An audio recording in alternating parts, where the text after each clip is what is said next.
Apakah gitu layak memperbandingkan ya azan ya kemudian dengan gonggongan anjing? Menteri Agama tidak sama sekali menyamakan atau membandingkan azan dengan gonggongan anjing, sama sekali tidak. Nah jadi saya lapor, tapi kemudian atas pertimbangan locus delicti akhirnya laporan saya belum bisa diterima.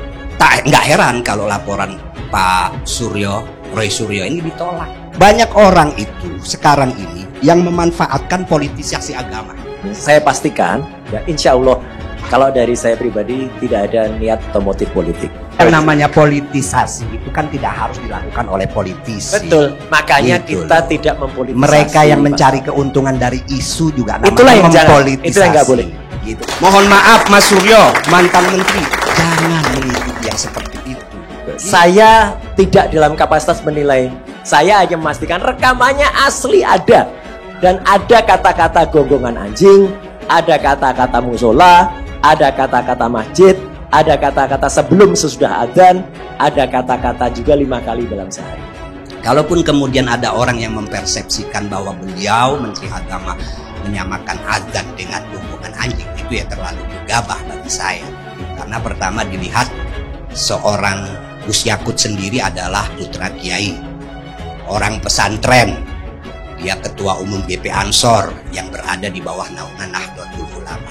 Tidak masuk akal orang itu kemudian menjadikan menyamakan atau membandingkan suara azan dengan gonggongan anjing. Perkara apakah kata-kata itu saling terkait atau tidak, kenyataannya, faktanya dalam rekaman 2 menit 50 detik yang utuh, itu dalam satu rangkaian kalimat yang utuh, tidak ada inserting, tidak ada dubbing, tidak ada in between kata. Orang yang memang sudah semangat untuk mencari kesalahan, ya dicarilah kesalahan. Seolah-olah beliau menyamakan azan dengan gonggongan anjing. Memang dipengaruhi dengan narasi itu. Menteri Agama menyamakan azan dengan gonggongan anjing. Itu karena narasi di luar itu sebetulnya. Padahal kalau kita lihat videonya dengan pikiran yang jernih, sama sekali. Ketika beliau menyebut gonggongan anjing, itu sekedar memberi contoh suara lain yang menciptakan kebisingan. Apa itu udah penista agama? Saya tidak berkompeten untuk menilai itu penista agama. Makanya saya tanya di Twitter saya, Bang Karni, apakah layak ditandingkan atau disandingkan antara aturan ini azan dan lain sebagainya dengan gonggongan anjing? Saya mau membahas fitnah Roy Suryo pada Menteri Agama Yakut Khalil Qomas yang dia tuduh membandingkan azan dengan gonggongan anjing. Yang paling sederhana lagi, tetangga kita ini kalau kita hidup dalam satu komplek gitu misalnya, kiri kanan depan belakang pelihara anjing semua. Misalnya menggonggong dalam waktu yang bersamaan, kita ini tergabung nggak? Jujur, saya nggak menemukan kesalahan apapun dengan pernyataan Menteri Agama tentang analogi pengeras suara dengan anjing itu. Menteri Agama Gus Yakut tidak pernah menyebut kata azan dalam pernyataannya. Jadi, yang membandingkan azan dengan gonggongan anjing adalah Roy Suryo sendiri. Dan bagi saya, gonggongan anjing sebagai tanda bahaya bagi tuannya lebih berguna daripada pelintiran jahat Roy Suryo itu. Kementerian Pemuda dan Olahraga membenarkan bahwa Menteri Pemuda dan Olahraga Roy Suryo belum mengembalikan 3.226 aset negara milik Kemenpora. Atas desakan Badan Pemeriksa Keuangan, Kemenpora mengirimkan surat kepada Roy Suryo untuk mengembalikan aset negara tersebut.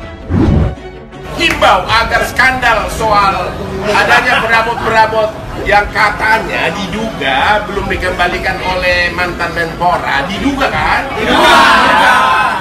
Agar dituntaskan, ya. Kami rakyat ini, aduh, lihat di TV begitu sakit perut. Apa? Kembalikan ember kami. Apa ember? Ayo. Panci. Ya, ini. Analisa hukum kasus inventaris Kemenpora.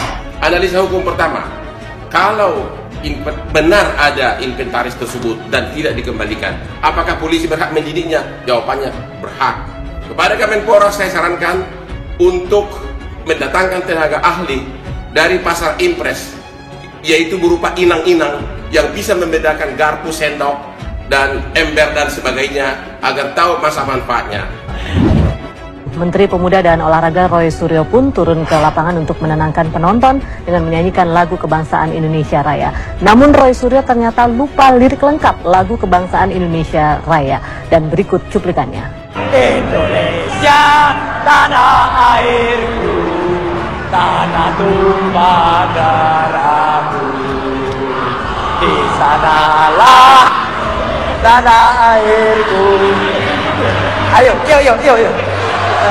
Satu lagi yang intrik dengan Pak Roy Suryo adalah ketika beliau tidak hafal atau salah lirik dalam menyanyikan lagu Indonesia Raya. Ya, di sanalah tanah airku, di sanalah tanah airku. Betul Pak. Kalau kebanyakan nonton video begituan suka merusak sel.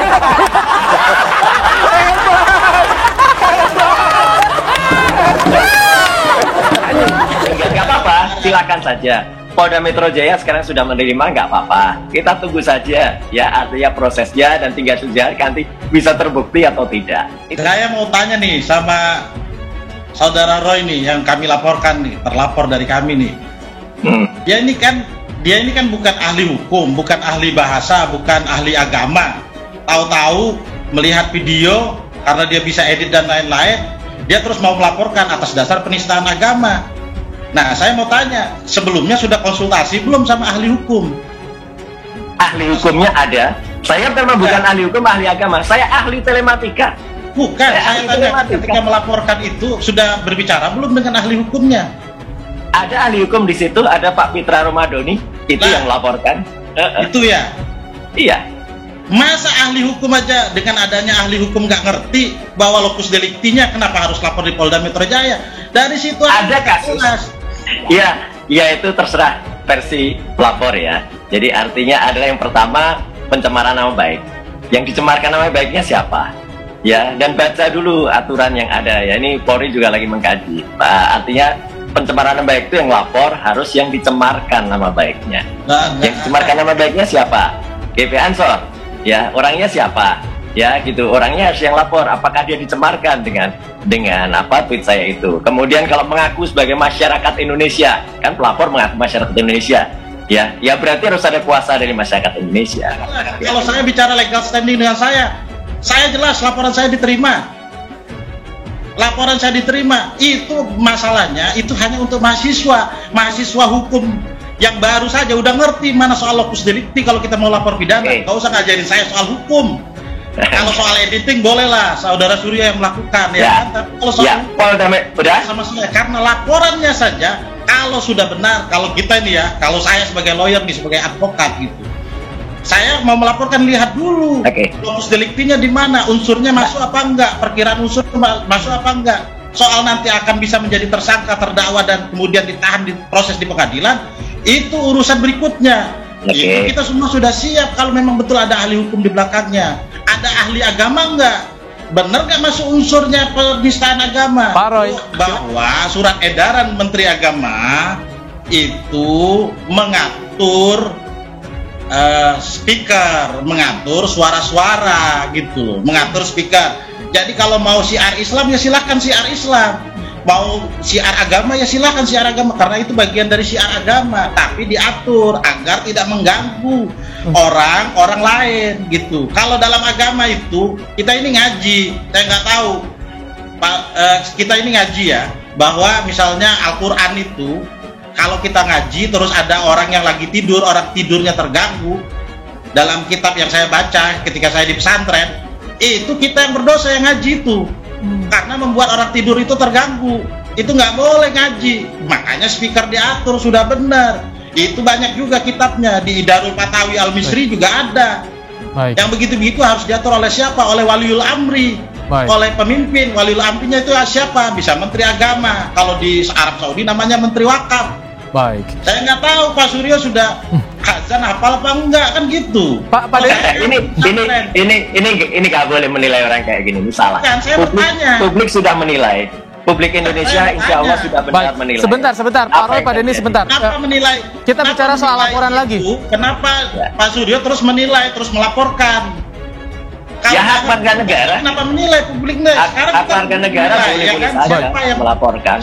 Anda juga melaporkan juga boleh-boleh saja, nggak ada soal. Warga negara sekarang yang melaporkan Menteri Agama juga hak warga negara kan. Pak Denny, jadi soal laporan dugaan ada Roy Suryo penyebaran kebencian, ada fitnah, ini di bagian mana yang menurut Anda itu masuk dalam dugaan itu, Pak Denny?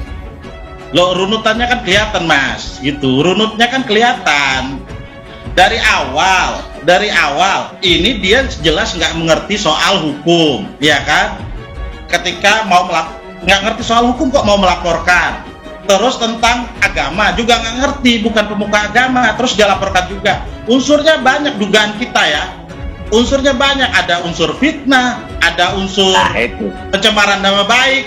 Ini dugaan. Nggak bisa, bentar dulu dong, saya mau ngomong. Ada unsur silakan. Ada unsur fitnah, ada unsur membuat kegaduhan, keributan antar individu dan kelompok, begitu.